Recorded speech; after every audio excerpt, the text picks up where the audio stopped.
Olá pessoal, bem-vindos a mais um Ed Talks do Ed News, que conta com o apoio da produtora Play It Again. No papo de hoje, um grande colega, um grande amigo, a gente vai com certeza curtir bastante o Paulo Sana, ele que é vice-presidente de criação da Wunderman, uma agência absolutamente maravilhosa, focada num momento super estratégico. Mas para isso o Paulo conta, né, Paulo? Obrigado, viu? Prazer incrível estar aqui. A gente estava aqui relembrando algumas histórias, né? Não conta todas. Não são nem histórias, são pré-histórias do mundo digital, né? Naquele finalzinho da década de 90, incrível, né? Quanta coisa aconteceu lá, né? Quanta coisa, né? Aconteceu. Coisa. Eu lamento por quem não percebeu, né? Muita gente achou que... Acho que não era tão assim, né? E eu acho que agora com esse negócio de Big Data, inteligência artificial, né? Enfim, a gente começa a ter uma relação com mídia, né? Diferente, né? Completamente diferente. Mas sabe que essa coisa das pessoas que não perceberam naquela época é que a publicidade é uma coisa tão legal, né? É uma indústria tão boa de trabalhar que você não quer largar o osso, né? Você não quer mudar, né? Acho até, tem momentos que eu sofro de raiva. Outro dia eu briguei com um colega, a gente tava falando em Facebook, né? Pô, eu briguei com um colega, mas um jurássico, né? Publicitário daqueles. Tava reclamando, né, da propaganda que ousou demais. Eu estava dizendo, mas esse é o lado bacana. Se você for preso, né, com regras, você não consegue criar um negócio diferente, engraçado, né? Claro que você não vai fazer uma bobagem, mas tem que ter uma picardia, né, uma brincadeira, senão... eu acho que a gente sempre vive, né, aquela busca pelo equilíbrio entre você inovar e você fazer coisas diferentes que, de uma certa maneira, consigam, né, atrair mais pessoas, engajar as pessoas, mas, ao mesmo tempo, você tem que ter escala, né? Você tem que atingir muita gente. Opa! Né? Quem paga a conta, né? Quem paga a conta. Acho que essas duas coisas juntas é o legal dessa história, né? Ô Paulo, você começou na DPTO mesmo? Eu te conheci lá nessa época, mas... Comecei na DPTO. DPTO, que era uma agência absurda, mas hoje não tem mais, né? Tem ainda? DPTO tá lá, firme e forte. Foi uma história curiosa. Outro dia eu estava conversando sobre isso com clientes, com colegas do mercado, né? Pô, saí da faculdade, né? Redator, tinha uns milhões de sonhos.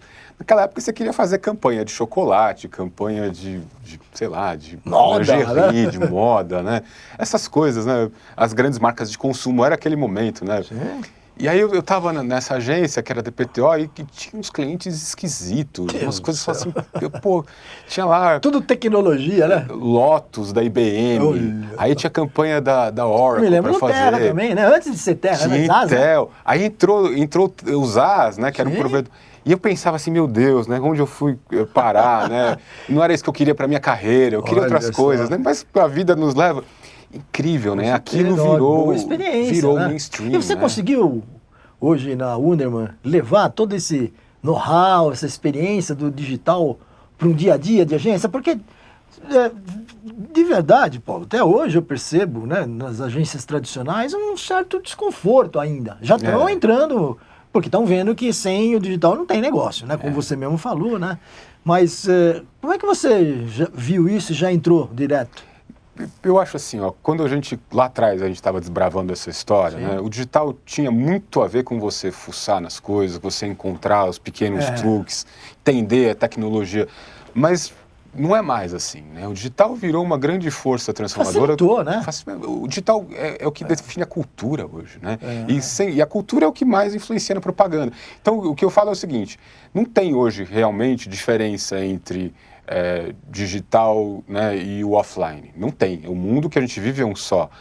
Porém, o mundo que a gente vive é totalmente influenciado pelas coisas que acontecem no mundo digital, pelas tecnologias principalmente que mudam a vida o tempo todo. Você consegue, né, assim, uma oportunidade de ser compartilhado. Eu queria que você me contasse, por exemplo, eu percebo que às vezes, numa agência tradicional, se ela não veicula, ela não tem receita, né? E eu fiquei admirado com o case que vocês fizeram para Shell, do carro gelado lá em Santos, não é isso? É exatamente. Me conta um pouco, porque isso aí não teve veiculação nenhuma. Foi uma história... Teve anúncio. Foi uma história interessante essa, né? A gente tem a conta da Shell e especificamente lubrificantes, né? Então, Shell Helix é um lubrificante para carro, né? A gente criou esse conceito, né? Que o seu carro faz muito por você. Então, o mínimo que você pode fazer pelas coisas que seu carro faz, para retribuir as coisas que seu carro faz, é colocar um óleo bacana como o Shell Helix no motor. E a gente criou uma grande campanha de outdoor, diga-se de passagem, antes de chegar no carro de gelo. Uma campanha de outdoor que a gente aplicou nessa campanha de outdoor a lógica do digital. Então, o que significa isso? A gente foi atrás de coisas que o carro faz pelas pessoas e a gente apontou essas coisas no momento em que essas coisas estão acontecendo. Então, tá um baita dia de calor, né? Você tem lá o outdoor falando, pô, seu carro passa um baita de um calor e não tem preguiça de te levar para todos os lados. Retribua com o Shell Helix. Pô, genial. No meio do trânsito, uma compensação. Seu carro não reclama do onde para. Retribua com o Shell Helix. E a gente levou isso para as últimas consequências. Tem lá uma situação que a gente veiculou relógios na frente de estádio de futebol. Falava, pô, seu carro já te levou para fazer vários golaços. Relógio na frente do MASP. Pô, seu carro também também transporta a sua bagagem cultural. E a gente foi fazendo isso, a gente fez muita coisa, né? Fez placa perto de aeroporto, fez placa em descida, em subida, tudo isso construindo essa coisa do contexto. E quando a gente foi levar essa ideia para o digital, a gente falou, bom, para o digital, para que as pessoas falem sobre essa história, a gente tem que ter um treco maior, tem que ter um treco mais inusitado. E aí surgiu essa ideia, falou, pô, vamos pegar essa coisa do calor, que primeiro de tudo tem muito a ver com o que o óleo faz, né? O óleo protege muito o motor nessas situações de calor, de esforço extra e tal. Vamos criar um carro de gelo, né? E é uma espécie de uma escultura, um treco de tamanho real. Imagina a dor de cabeça do produtor, né? Toda a sorte de problema que você possa imaginar para produzir um carro de gelo. Um treco... Foi montado lá mesmo ou já veio pro... E a gente levou para lá de madrugada, a escultura aconteceu de madrugada e pela manhã, estava lá na frente da praia. Né? E aí o que a gente fez? A gente colocou ao lado desse carro de gelo, a gente colocou uma peça de outdoor, dizendo, pô, seu carro passa esse calor, você está lá na praia, ele vai estar te esperando aqui, né? E lembra que seu carro diferente desse não vai derreter, ele vai continuar te levando para todos os lugares, portanto, retribua com o Shell Helix. Genial. O que foi legal que a gente descobriu nesse projeto que foi incrível? A gente fez uma peça publicitária deste evento, dessa história. A gente filmou uma coisa bacana, tinha uma grande produtora ali e tal. Foi um treco super bacana. Mas, ao mesmo tempo, a gente chamou o pessoal do Manual do Mundo para fazer o making off. Falou, pô, treco interessante, como é que se faz um carro de fiquei gelo? imaginando até as pessoas em volta, né? Foi um grande interesse. Os banhistas ali, foi insólito. Todo mundo. Aquilo lá demorou quase 2 dias para derreter, aquilo foi uma grande confusão. O que foi incrível? Antes de a gente largar com a campanha publicitária em si, a gente largou com o making off, com o pessoal do Manual do Mundo. Claro, provocou a curiosidade, Em menos de 6 horas, era o vídeo mais visto na internet, bombando no trending vídeos do YouTube. Foi a primeira vez que a gente teve uma campanha publicitária, uma ação, né, de marca, número 1 no YouTube, sem mídia, sem um centavo de... Foi incrível. Impressionante para o cliente, né? Um privilégio, legal. Né? E para vocês também, né? De mostrar como dá para fazer, né? O mais legal é isso, é você criar uma história boa, uma história que as pessoas querem ouvir, e você conta essa história sob 2 perspectivas. A perspectiva, entre aspas, tradicional da publicidade e uma perspectiva das pessoas, né? Que é o conteúdo. Foi muito legal. Mas você, como vice-presidente de criação da UNE, eu imagino as dificuldades das referências, porque eu sou da época do 30 segundos.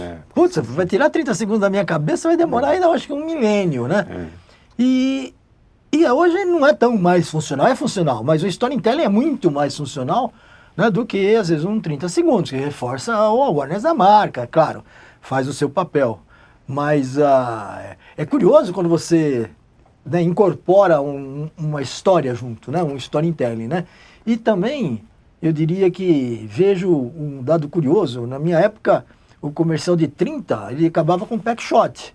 E hoje ele começa com pack shot, porque se o cara pular os 5 segundos iniciais, você não vai ver, né? Você sabe, essa questão que você fala do storytelling, para mim, tem uma relação muito íntima com o conceito da big idea, né? De você ter uma coisa que seja maior do que a peça, do que o canal.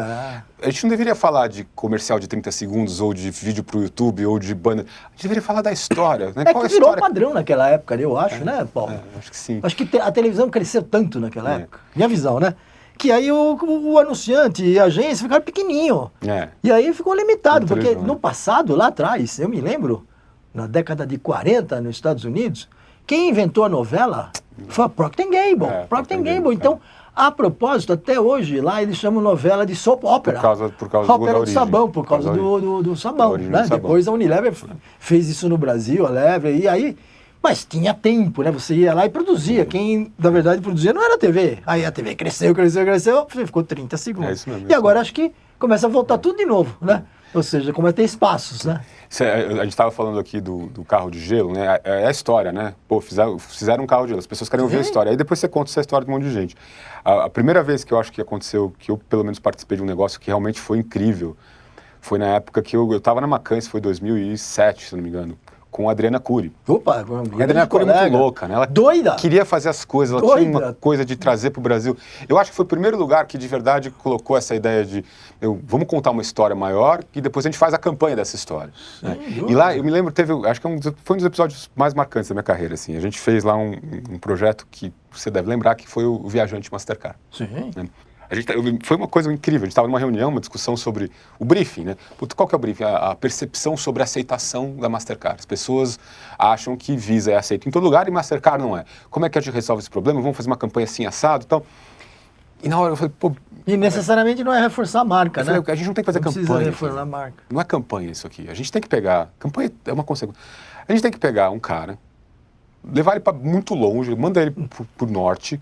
sem um centavo, ele só tem um cartão, e faz ele voltar, e ele tem uma regra, ele pode gastar quanto ele quiser, mas ele não pode usar dinheiro, ele só pode usar cartão. Era uma primeira reunião de trabalho. A Adriana falou assim, não, para tudo. Ligou pro cliente e falou assim, ó, preciso almoçar com você amanhã, a gente começou a trabalhar no teu briefing. Percepção, né?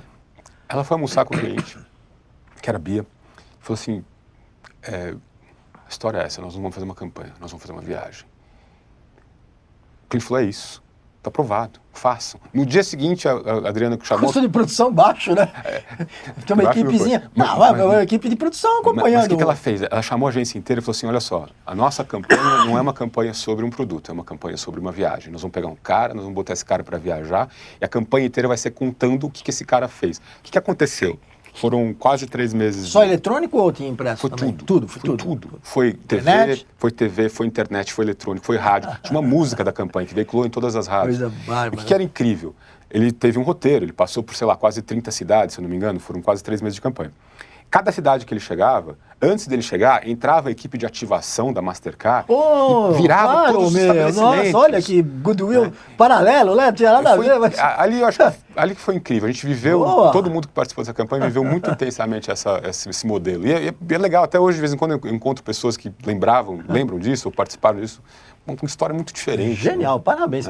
Falando nisso, como é que é o último trabalho que você fez para a Cielo, né? É semelhante a cartão, né? Um processo próximo, né? A gente acabou de lançar a Cielo Leo, né? A Cielo Leo, ela está para as máquinas de cartão, assim como o smartphone está para os antigos celulares. Ela, de verdade, é uma coisa completamente transformadora, né? Ela é um smart terminal, que é o nome que a gente dá para isso, que na prática permite que o lojista, o comerciante, consiga fazer toda a gestão do seu negócio a partir da máquina, porque tem os aplicativos para gestão. Tem uma concorrência pesada agora nessa área. Antigamente eu acho que eram poucos, né? Eram poucos. Mas agora você tem... A resposta da Cielo foi... Uma das respostas da Cielo para esse segmento é essa inovação, né?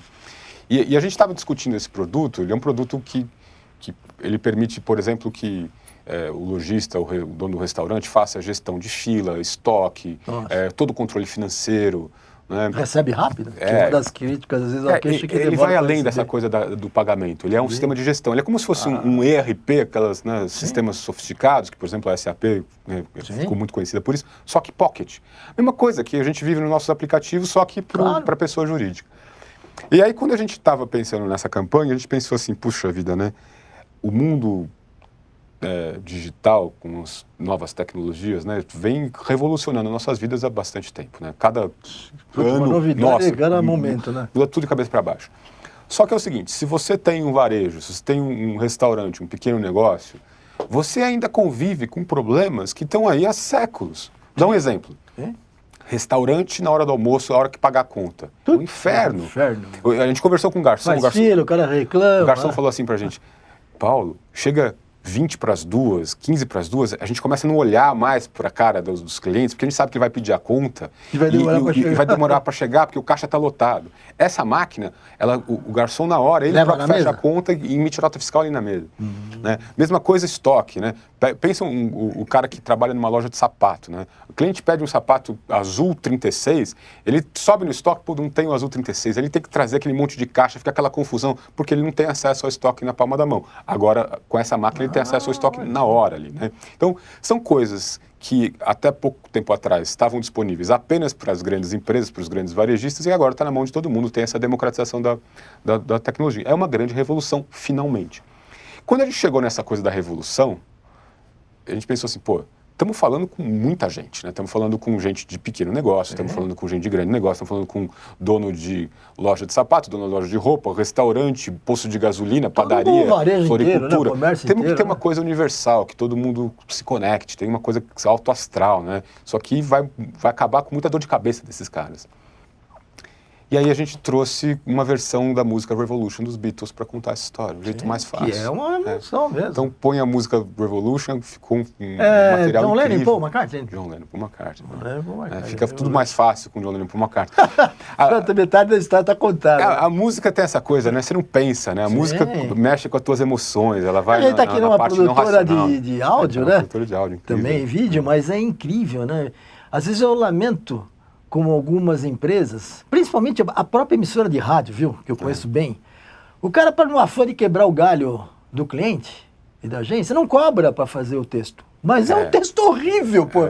É um texto lido, não tem uma música, não tem, né, um jingle, né? E aí o resultado final é pior do que ele ter feito alguma coisa, verdade, né? É verdade, E falta mesmo, né? Assim, um pouco de dedicação a isso, né? Falta um pouco de dedicação a isso. Faz parte das coisas. Faz parte do momento. Me conta um pouco dos projetos da Wunderman. Eu sei que a Wunderman está hiper posicionada nessa nova, vamos chamar, antiga, né? Posicionamento de mercado, ou seja, ela pensa muito 360, pensa muito toda a experiência de marketing direto, aliada com marketing de dados e a publicidade, óbvio, né? Me conta o que você está prevendo para a Wunderman para frente. É uma empresa quase centenária já, não é, Paulo? A Wunderman foi fundada na década de 50, né? 58. Década de 50. 58. O redator Lester Wunderman, poucas pessoas sabem disso. Lester Wunderman. Redator. De que cidade ele era? Ele de Nova York. Nova York. Nessa época Nova York devia estar bombando, né? Ele era um dos Mad Men, né? Ele era um dos caras que estavam inventando essa história. Na Madison Avenue. Exatamente, na Madison Avenue. Foi o cara que inventou o termo marketing direto, foi o cara que inventou a ideia... ele que inventou? Ele inventou a palavra marketing direto, o termo, a expressão marketing direto foi ele que inventou. Genial, hein? Foi ele que inventou o conceito do 0800, né? Falou, poxa, por que os clientes têm que pagar para entregar o negócio deles para nós? Foi ele que inventou o programa de relacionamento. Incrível, né? Incrível. CRM, né? Então, acho que a visão de grande parte do que a gente hoje vive como marketing digital foi construída lá atrás, né? Já era previsível, né? Por causa dessa coisa de estar perto. O que a tecnologia fez foi trazer escala para esses pensamentos todos. Né? Antigamente, você mandava uma carta, você esperava, né, 45 dias para ver a resposta, né, para poder me... Tinha lá uma contagem, aí manda mais uma, diz que ganha um brinde. 4,5 segundos para você saber se deu certo ou se não deu certo. Né? Incrível, né? E eu acho que... E aí também tem, Paulo, só querendo apimentar essa questão, né, que a Wunderman tem de propriedade, aí tem um relacionamento através de um chatbot, que é um robozinho que é engraçado, ele é um persona, né? Ele conversa, brinca e é efetivo, né? Eu diria o seguinte para você, Toninho, eu acho que são duas coisas, né? A Wunderman tendo esse passado, primeiro de dados, né? Sempre muito forte em dados, mas depois se tornando essa grande agência digital, né? Num mundo em que tudo que acontece é influenciado pelo digital, eu acho que a gente está cada vez mais se aproximando desse modelo de entregar para os clientes aquilo que eles querem, né? E os clientes querem uma coisa muito simples, os clientes querem grandes ideias. Só que não são só grandes ideias para um filme de 30 segundos, eles querem grandes ideias para todas essas coisas que estão acontecendo na nossa vida. Mas aí eu quero te interromper, porque eu percebi algumas coisas nesses últimos momentos, né? Que como ele não paga muito produção, né? Tem agência que faz um acordo, que nem é correto, mas olha, da veiculação eu tenho receita, a produção você não precisa pagar, é o banco. Mas aí começa a mudar, né? Porque quando você entra numa produção que não tem veiculação, se ele não pagar, não tem. Como é que você está vendo esse movimento dos anunciantes? Né? Eles estão mais próximos das agências, cientes que tem que pagar pelo projeto? Eu acho que sim. A discussão, para mim, é uma discussão que ainda não está resolvida. Acho que arrisco a dizer que esse é um dos grandes desafios da indústria de agências, não só no Brasil, no mundo inteiro, mas acho que no Brasil em especial. E para mim, o problema passa muito pelo que eu estava começando a te dizer, né? Os clientes querem as grandes ideias. Isso nunca muda, né? E nunca mudou. Só que não são só as grandes ideias por exemplo, para um comercial de 30 segundos. As grandes ideias estão no nível da estratégia, estão no nível da visão de canais, estão no nível da tecnologia, estão no nível do engajamento com o consumidor, né? Vai de A a Z, né? De Cannes, né? Que antigamente era filme e hoje, nossa, uma bateria de prêmio, né? O problema é que a maior parte do nosso mercado de agências está estruturado para entregar essa grande ideia apenas num formato, apenas de um jeito. Então, eu acho que hoje o grande desafio das agências... Que é o que remunera, né, Paulo? Aí também tem o problema de ter que manter o negócio, né? Ou que vem remunerando, o que vem remunerando. Não vai remunerar mais. Essa mudança começa a ser percebida. Que acho que vocês já fizeram, algumas agências sim, as agências que têm esse DNA digital, naturalmente já fizeram, né? Porque... E deve ser mais gratificante para o cliente, né? Porque nada contra comissionamento, mas é legal quando o cliente percebe que você está trabalhando pro projeto dele, né? Claro. Não é porque ele vai gastar que você vai ganhar, né? E acho que isso passa, inclusive, pela reconstrução da relação das agências com seus clientes, né? Essa é uma relação que sofre aí uma série de desgastes por conta de não ter muita clareza em relação a isso. Então, o que eu vejo aqui, a gente vive um momento de transição, é evidente isso. As agências estão todas atrás dessa nova fase, né? E me parece que a solução parte por aí mesmo, né? As agências encontrarem formas, cada uma na sua especialidade, cada uma naquilo que ela sabe fazer melhor, de entregar as grandes ideias em todas as áreas que o cliente realmente precisa, né? Eu acho que é mais... dúvida. Eu vejo que a gente está vivendo assim um momento de coisas estarrecedoras, né? Como presidente da Bend, a gente até ajustou o nome, né? De Associação Brasileira de Marketing, direto para a Associação Brasileira de Marketing de Dados, certo? Mas isso porque o DMA americano mudou. De Direct Marketing Association, ele virou Data and Marketing Association, né? Todo sentido. Mas há 15 dias atrás, eu fiquei estarrecido com uma notícia. A ABA americana, que chama ANA, Associação Nacional dos Anunciantes, comprou o DMA. Aí falou, não, isso não é possível, uma associação fazer um acordo com outra associação. Eu fico imaginando, Paulo, quanta coisa a gente vai ver na frente, na vida, com esses negócios. Óbvio que os anunciantes querem saber como é que eu vou dominar esses montes de dados, né? Para não ser que nem um colega fala, para ser um bando de dados, né? É um bando de dados. Mas sim um banco de dados, né? Você fazer uma coisa correta. Mas é curioso, né? E eu, pessoalmente, né, como head de criação da agência, eu me preocupo muito com como é que vai ser esse nosso futuro, do ponto de vista do jeito que a gente trabalha. Sim. Porque muito se fala sobre os dados do ponto de vista estratégico, muito se fala sobre os dados do ponto de vista de otimização, pouquíssimo se fala de dados do ponto de vista criativo. Se fala de tecnologia do ponto de vista criativo.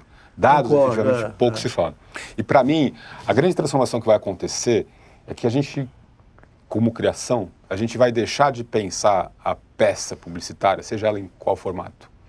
Seja, a gente vai começar a pensar nas capacidades de gerar conexões com pessoas diferentes.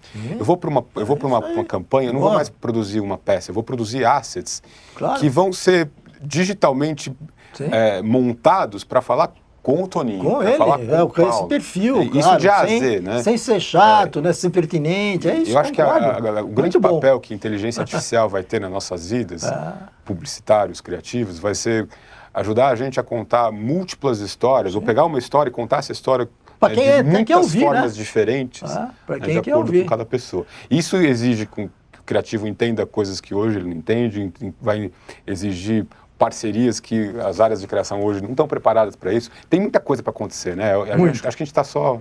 Mas é legal saber isso, né, Paulo? Legal. Muito bom. A gente bateu um papo aqui no Auditox com o Paulo Sano, ele que é vice-presidente de criação da Wunderman, uma empresa maravilhosa. Acho que vale a pena vocês visitarem o site e entrar em contato com o Paulo, porque tem coisas boas pela frente. Queria agradecer a produtora Play It Again pelo apoio de sempre. E convidar você, Paulo, daqui a pouco sobe lá no Wide News e a gente voltar para conferir isso tudo que a gente falou. Vamos lá. Muito obrigado, viu? Eu te agradeço mais uma vez pela oportunidade.